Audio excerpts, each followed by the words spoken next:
ऐसा ऐसा तप किया, ऐसा स्मरण किया राम जी का कि राम जी को प्रकट होना पड़ा।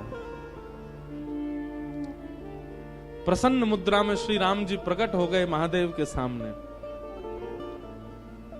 आगे जो हुआ वो अद्भुत है।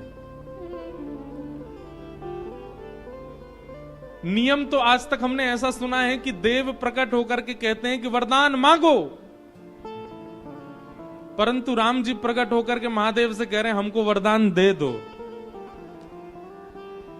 महादेव की प्रतिज्ञा से, महादेव के तप से राम जी प्रकट हो गए और प्रकट होकर के राम जी महादेव से बोले हम आपसे बहुत प्रसन्न हैं, आपके भजन से बहुत प्रसन्न हैं, अब हम आपसे कुछ मांगना चाहते हैं। ये तो उल्टा ही हो गया। भजन उसको श्रेष्ठ मानो कि आराध्य प्रकट होके कहे कि हमको कुछ दे दो।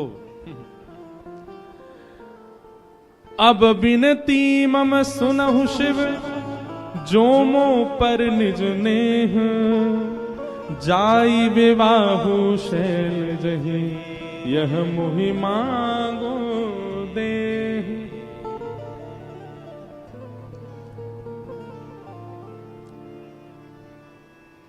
कितनी अच्छी बात। हमने ठाकुर जी की इतनी आराधना की, हमने गिरधर लाल की इतनी आराधना की कि श्री गिरधर लाल जी प्रकट है करके हमसे मांग रहे हैं। परब्रह्म देने के लिए संसार को आते हैं, पर जब प्रेम से कोई पुकारता है तो परब्रह्म देने नहीं आते, मांगने आते हैं। कुछ मांगो। राम जी मांग रहे हैं, हे शंकर जी आपने इतनी तपस्या की, मैं बहुत प्रसन्न हूं, अब मुझे कुछ दे दीजिए। शंकर जी हंसने लगे, बोले क्या आपको क्या दूं, आपके पास तो सब कुछ है। बोले बस हम कुछ मांगना चाह रहे हैं, वो हमको दे दीजिए। बोले क्या चाहिए? बोले जाई विवाहु शैलजा।